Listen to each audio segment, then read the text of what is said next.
عليكم حبوباتي، نتمنى انكم تكونوا في صحه مزيانه. اليوم عندي لكم طريقه جديده اللي قلت لكم عليها وعدتكم بها ديال التين الشريحه اللي قلت لكم غادي ندير لكم الخلطه ديال الوليدات الصغار على حساب الكحبه والصدار ديالهم وداكشي. المهم أنا المره اللي فاتت لما درت لكم هذيك التحليه درتها بالتمر قصدي بالكرموس النوعيه الثانيه. انا جبت هذه النوعيه الثانيه اللي قلت لكم تكون فيها الدقيق. نتمنى من الله انكم تعجبكم وتكون مفيده لكم ان شاء الله يا ربي لوليداتكم وللجميع يا ربي. المهم هذا الكرموس هذا بحال اللي فيه الدقيق. المهم انا غنوريكم دابا غنمشي نغسلو. هو عادي صراحه كاين اللي كياكلوا هكا، لكن انا صراحه ما جانيش خاطري غنمشي نغسلو ونجي نشارككم معكم سميتو كيفاش غنبداو نديروا الطريقه. وهذا راس ديال الثومه كامل، الثومه راها مزيانه للدراري الصغار والكبار وكل شيء. من غير ما نطول عليكم يلا نمشيو نغسل التين ديالي. يلا هاي مرحبا بكم من جديد في قناة آلاء ستار فالنسيا. ما تنساوش احبائي واصدقائي والناس ديالي العزاز، ونتمنى منكم انكم تفعلوا الجرس وما تنساوش في التعليقات وديروا لي جيم. ونتمنى لكم انكم صحه والعافيه مره اخرى. ها هو التين ديالنا غسلته وراه طري زوين بزاف. وهذه الطنجره ديالي ها هي جاهزه، فيها الماء كيبوخ. اللي عنده طنجره صغيره صراحه هاد الكميه هذه راه هاد الطنجره الكسكسي كبيره عليها بزاف، لكن شنو غندير؟ هذا اللي موجود عندي، هذه هي الطنجره ديالي ديال الكسكسو. المهم هانتوما كيما قلت لكم لازم تحلوا بحال ما هكا الشريحه تقطعوها هكا، وتنساوش العود ديالها وتقلبوها مزيان، لان ديجا المره اللي فاتت قلت لكم راه كاينش فيها ما كاينش فيها داكشي تيكون، قلت لكم ما تيكونش فيها داكشي الوسخ داخل فيها. لكن صراحه لازم انكم تفتحوها بحال هكا وتقلبوها وتحيدوا لها هذوك العيدان وتقطعوها هكا صغيره، لان هذا العود هذا راه تيجي قاصح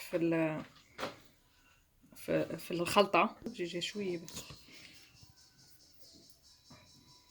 ها نتوما شفتوا قطعوها باش ملي تفور في الكسكاس تجيكم دغيا ساهله دغيا تفور.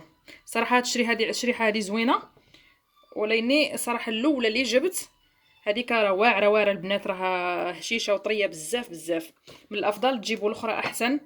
انا فضلت نجيب هذه المره هذه باش نشوف نجربها واش حتى هي طريه ماشي طريه، لكن هذه صراحه احسن. وما تنساوش الثومه ها هي راني قطعتها نقيتها قصدي وحطيتها جهزتها باش نحطها في الكسكاس تبوخ في الطنيجره تاعي.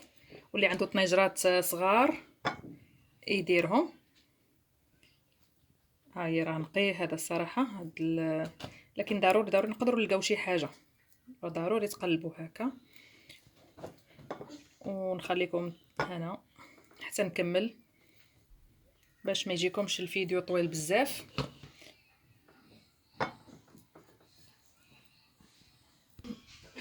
هاني كملت الشريحه ديالي، هاني كملتها بالتقطاع والتنقيه كلها. والثومه ها هي شوفوا بالنسبه اللي عنده هذه تقريبا شي ربع كيلو، وهذا راس ديال الثومه ناقصه منه 2 فصوص تقريبا او 3. المهم ها هما شوف، حيت هنا دابا عندنا هنايا تبارك الله الثومه غليظه شوفوا قداش. وبالنسبه اللي في المغرب او الدول الثانيه عندها الريوس تاع الثومه صغار، دير الكميه بحال ما هكا فيها بزاف. وهاني كملت ديجا ديالي. المهم ربع كيلو ديال الشريحه نقيه ومقطعه. وانتم تقدروا ديروا اكثر على حسب الاستطاعه تاعكم، تقدروا ديروا نص كيلو، تقدروا ديروا كيلو اللي بغيتو. ولاني ضروري تزيدوا الكميات. بحال دابا انا درت راس ديال الثومه ناقص منه 2 ريوس، نتوما تقدروا مثلا درتو نص كيلو ديروا 2 ريوس كبار تاع الثومه راها مزيانه ما تخافوش منها. ندوزو دابا الطنجره ديال الكسكسو ديال قصدي الكسكسو المهم معليش انا غلط قلت لكم ديال الكسكسو الطنجره. المهم هي راه تسمى ديال الكسكسو، هي ديجا عندي راها كتبوخ. شوفوا كنحطها هكا في الكسكاس هكا. كان الطنجره صراحه صغيره راه غتكون احسن. نجيبوا الريوس ديال الثومه هكا نحطوهم صافي وكنخليوها تفور. نساوها واحد الربع ساعه 10 دقائق ما نقلبوهاش نخليوها.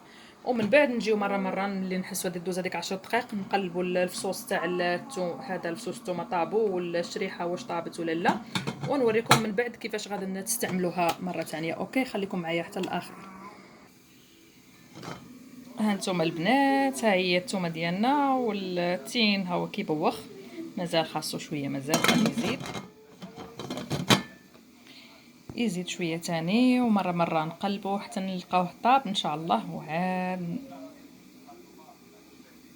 ندوزو المرحله الثانيه ان شاء الله، ونطلو مره ثانيه على الكرموس ديالنا. التين والثومه باين الشكل ديالهم صراحه راه باين طايب. نجيب واحد الكوتشاره ونقلب نشوف واش طابوا ولا لا.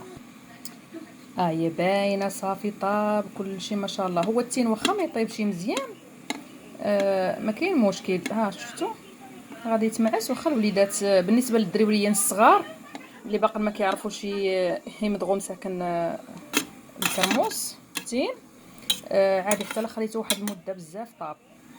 اما الوليدات اللي كياكلوا عادي واخا يشدو تا وكتمعسوه ما يطيبش مزيان بزاف هذاك الطياب اللي كتعرفوا طايب بزاف ما كاين حتى شي مشكل عادي. المهم ندوزو ننتقلوا للطريقه ديالنا الاخيره نوريكم كيفاش تصايبوه. اوكي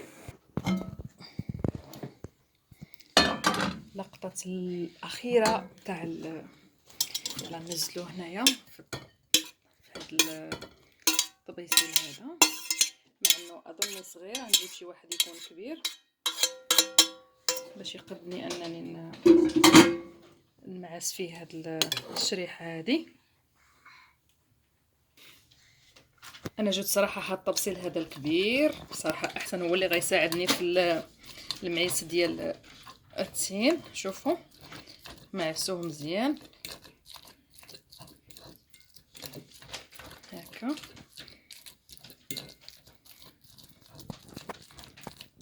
خليوه هو سخون ومعسوه، ما تخليوش حتى يبرد باش يتمعس لكم دغيا.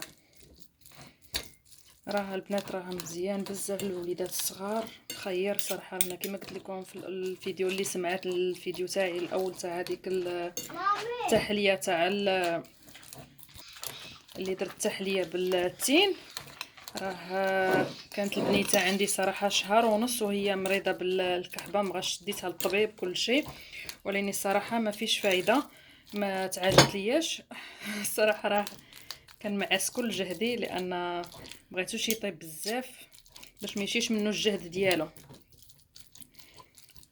هكا قلت لكم. ومن بعد ملي درت ليها قالت لي الوالده هذه الله يخليها ليا ويطول في عمرها ويعطيها صحيحتها، ونبغيكم حتى نتوما ديروا معاها يعطيوها غير الصحه ديالها، هي اللي قالت لي كيف ديري له هذا. ودرتو ليها صراحه من السيمانه الاولى تبارك الله مبقاتش فيها الكحه مره الحمد لله. ها نتوما ها هو تخلط البنات، شفتوا كيف ولا تبارك الله كي الزبده. واخا يبقاو شي طريفات هكا مدايرين ما كاين حتى شي مشكل. هكا كناخذوا الزيت البلديه وكنخلطوها معاه خضره بعدا وتغليوها ولا شي حاجه وخليوها كما هي هكا. واخا تكثروا ما تخافوش منها. انا بعدا ملي كنعطيها كتبقى شي زويته فوق الطاسه اللي كنكون حاطه فيها هاد الخلطه هذه تنشدها وكنعطيها لبنتي هذيك، لان كتكون طلقات هذيك الثومه وهذاك الشريحه طلقت فيه مزيان، كتكون مدايره مزيانه. ونقول لكم على الطريقه كيفاش تستعملوه الشريحه في الليل ملي بغي ينعس الوليد ولا البنيه، تاخذوا معالق صغيره وتعطيوها له ياكلها على الريق باش تبات تخدم الليل كله في المعده تاعو وفي الحلق ديالو، والصباح ملي كيف ينوض على الريق تعطيوه ثاني معيشقه اخرى. راها مزيانه. انا دابا هكا صافي راها جاهزه هكا، هذه هي. وغنديروها في شي بارطمان ديال يكون بالغلاق تاعو. ننصحكم ديروا واللي بغات ها العسل اللي بغات ديرها شويه حلوه لوليداتها ديرها، لان الثومه شويه قويه. شو صافي كما قلت لكم تاخذوا العسل اللي بغات دير العسل، لان كاين الوليدات اللي كتجيهم الثومه شويه قويه يدير العسل. انا المره اللي فاتت ملي درت لبنتي درت ليها معشق صغيره لا غير.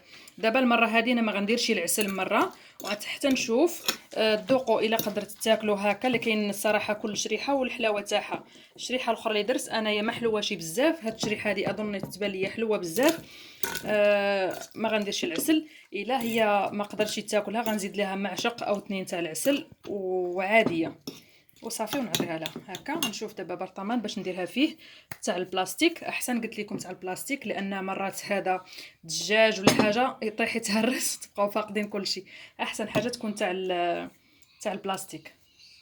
ها هي البنات، انا عندي هاد الطويصه هذه ديال البلاستيك. غندير ليها فيها